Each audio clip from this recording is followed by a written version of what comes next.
Northeast Securities chief economist Fu Peng gave a speech that went viral. The main reason for its popularity is that he used clear and simple language to describe some harsh truths about China's economy, which resonated with many people. In his speech, Fu Peng said that with the collapse of the middle class and changes in the population structure, China's economic outlook is not optimistic. He added that the Chinese government has limited options and that people should be mentally prepared for tough times. It's important to note that China, where speech is heavily controlled and economists are not allowed to speak negatively about the economy, very few people are willingly to openly share such critical views. In this context, Fu Peng's courage is commendable. Fu Peng graduated from the University of Reading in the UK with a degree in finance. He worked at Lehman Brothers and Solomon Investment Group, focusing on hedge funds and related fields. After returning to China in 2008, he became the chief economist at Northeast Securities in 2020. On November 24th, he was invited by HSBC to give a speech at a private client event in Shanghai. The topic was 2024 year-end review and 2025 outlook, hedging risks versus soft landing. Fu Peng proposed a pyramid concept of wealth. In his investment framework, the base of the pyramid represents the market and assets, the middle layer represents politics, and the top layer represents ideology, which encompasses the left-right divide and the direction of global trends. He explained that, from a global perspective, the world today is completely different from what it was 40 years ago. Since Donald Trump's first term in 2016, the global political landscape has become more right-wing. Politics and economics are closely intertwined, and the core issue is ideology. This is the logic behind the pyramid. As a result, the framework for capital movement is also undergoing significant changes. Fu Peng noted that with Trump's re-election and the rise of pragmatic right-wing leaders, there's no longer any constraint on right-wing policies. This has clear implications for economics, interest rates, and assets. He warned that the challenges China faces now are even greater than those of 2016. He also emphasized that the economic problems facing China are much more serious than they appear. He said, China's economic problems started in 2019, and this year things have worsened. The situation is much more severe than you think. The data shows it clearly, and the reality is even worse when you conduct on-the-ground research. He referred to a study conducted by China's top leadership in August and September, which he participated in as an economist. He revealed some of the behind-the-scene details of that survey, explaining that it was conducted at a critical time when the government needed to understand the economic situation and allow experts to speak openly. He pointed out that during that time, many financial forums and summits began to openly discuss China's core economic problems. He said, at the crucial moment, those at the top must conduct investigations and give you the opportunity to speak up if necessary. What exactly happened in China during August and September? Most people didn't understand at the time. Starting from August 27th, they opened up discussions on the core issues of China's economy on all the financial summits and forums. He also mentioned, in August and September, a shift had to occur. The shift mentioned here, of course, refers to the policy shift in Beijing. So what happened in August that triggered this? China's real economic data has seriously deteriorated. Finally, the top leadership of the CCP couldn't bear it anymore. Chinese President Xi Jinping asked everyone to find a way. Then China's three major financial institutions hurriedly held a press conference within 48 hours to provide various rescue measures. The arrival of these measures also gave rise to a short-lived boom in the Chinese stock market. Around the same time as Fu Peng's speech, Yi Gang, the former head of China's central bank, was also speaking publicly about core issues, deflation risks, and insufficient demand. Fu Peng asked, if they can say it, why can't I?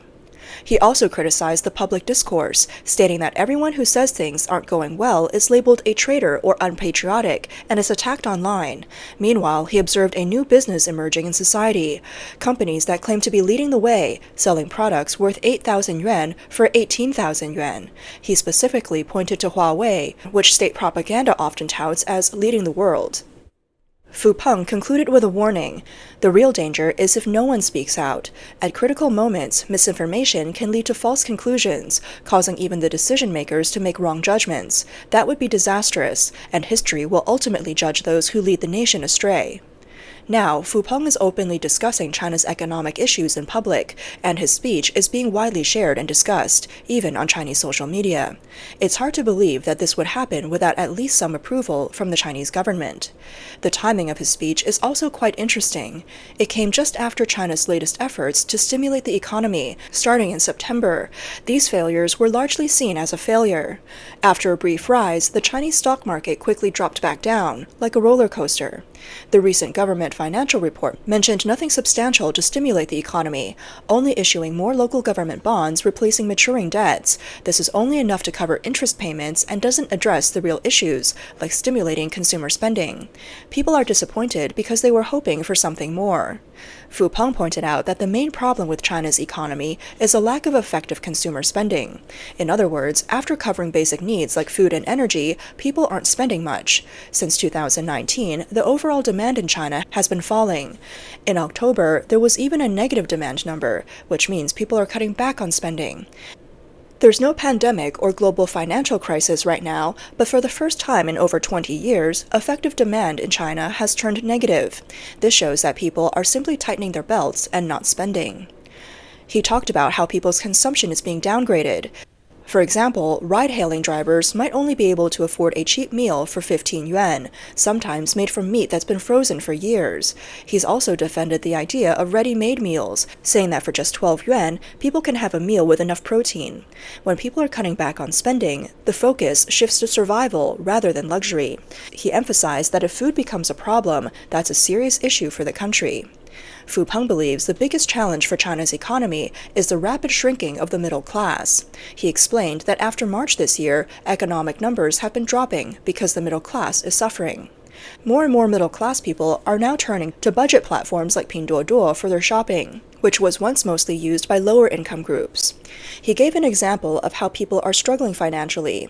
When employees get laid off, they don't celebrate. They worry about their bills, like international school fees, home loans, and other expenses. They have to cut back on things like spa treatments and focus on essentials. The shrinking of the middle class is having a huge negative impact on the economy. He knew the owner of one of the largest beauty chain stores in the country, and often used him as a research sample. This chain has more than 2,000 stores, so its success is a reflection of the economy's health. A large number of beauty salons have closed down across the country. In Hangzhou alone, 500 beauty salons were to be transferred in the first half of this year, because officials' wives and mistresses have no money, and neither do their men. He also mentioned the rise of ride-hailing drivers, with millions more joining every year. This is a sign of the middle class losing ground, because those who used to be part of it are now working as drivers just to get by. They can't contribute to effective consumer spending anymore. What exacerbates the situation is that China is facing both a drop in consumption and an oversupply of production. Companies are caught in a brutal price war, where everyone is cutting prices to stay competitive. This is leading to shrinking profits for businesses, and even the Producer Price Index, which measures corporate profits, has gone negative. Fu Peng believes that in this environment, there are no real winners. The economy is facing a long-term contraction, and industries will be hit hard by this kind of cutthroat competition. This could lead to a crisis in the next couple of years. In fact, the negative effects of this intense competition are already visible. In the car industry, for example, price wars have led to huge losses for many companies, and some have even gone bankrupt. The e-commerce platforms are also in fierce competition, with platforms like Pinduoduo benefiting from low prices, but behind those low prices, many manufacturers and sellers are struggling and going out of business. Physical stores are also closing down everywhere. This is all a result of both downgraded consumption and oversupply in production. Unfortunately, the decline in China's consumption is not a short-term issue, but a structural shift, marking the end of a long cycle. Fu Peng mentioned that for many years, the core driving force behind China's domestic demand has been the millennials. This generation, about 220 million people strong, was the largest group in China's history and the main force behind China's strong economic growth after the year 2000. As they entered the workforce, they started marrying and having children. This generation used money from 3 generations, their own, their parents, and their grandparents, to buy homes. They even borrowed money on top of their savings, taking out large loans despite small salary increases, pushing the real estate boom. This demographic, with support from multiple generations and easy access to bank loans, helped drive China's housing market boom from 2008 to 2015. The rapid rise in asset prices, especially in large cities, created a wealth effect. People felt richer and were more willing to spend. This formed a positive feedback loop, making the economy appear to thrive. This was the foundation of China's domestic demand. The generation that drove this boom was also the ones that took on the debt and the economic risks. As long as they kept spending and buying, the economy seemed safe. But this foundation is unsustainable. Now it's up to the younger generations, like Gen Z, to take on the burden of high home prices and help revive domestic consumption. But here's the problem. Young people today are more disillusioned with life. Many prefer to lie flat or do nothing, and they don't date, don't marry, don't buy homes, and don't have children. Surveys show that many young people believe that getting married only makes them poorer and in debt. As a result, China's marriage rate is plummeting, and birth rates are falling. According to official data from the Ministry of Civil Affairs, the number of marriages in the first 3 quarters of 2024 was 4.75 million, a decrease of 940,000 compared to 2023.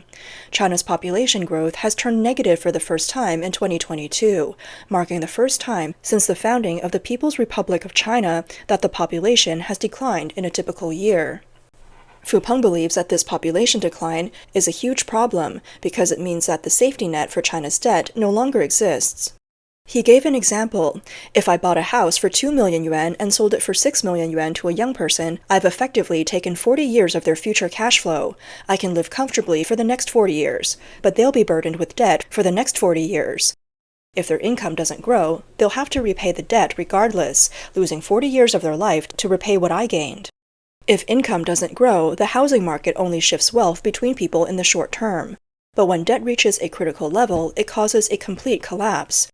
For example, someone who bought a house for 8 million yuan, hoping to sell it for 10 million, may find that no young person can afford it anymore. When they can't sell, their balance sheet starts to worsen, and consumer spending starts to drop drastically. This is what happened after 2019. Fu Peng suggested that to solve these problems, China must stimulate domestic demand. And the key to this is redistributing wealth. By redistributing wealth, especially to the urban working class, you give them money to spend, which can help restart the economy. The idea is widely agreed upon by economists who see it as the only path forward after the model of growing the economy simply by expanding its size has reached its limit. Redistribution would involve balancing interests between the government and residents, between the rich and the poor, and between debtors and creditors. However, Fu Peng admitted that he doesn't have a clear solution for how exactly this redistribution should happen. One idea he mentioned was reducing mortgage payments for existing homeowners, allowing people to pay 800 to 1,000 yuan less each month, which could ease their debt burden and gradually increase consumer spending. This would be a way to slowly redistribute wealth. However, the commentator Wen Zhao believes that Fu Peng's solution wouldn't solve the bigger problems. Cutting mortgage payments by 800 to 1,000 yuan a month may give some relief, but it won't solve deeper issues. Overall, he believes that no amount of stimulus can lead to real growth. Fu Peng also noted that China's current situation is always about being closer to power, resources, and capital to get ahead, while those who sell labor get less.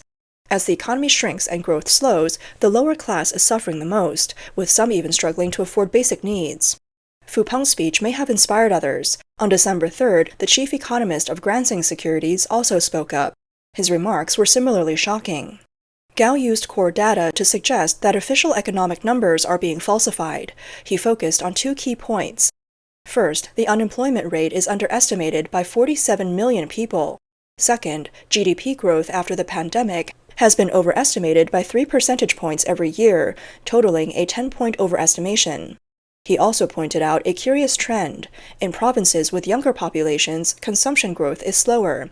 In provinces with older populations, consumption growth is faster. This conclusion seems counterintuitive, but is often summarized by 3 phrases: vibrant elderly people, lethargic young people, and middle-aged people with nothing to live for. This ties back to Fu Peng's speech. The consensus today is that many people have completely lost confidence in China's economy. Many are saying that China is in the midst of an economic collapse, and political collapse may not be far behind.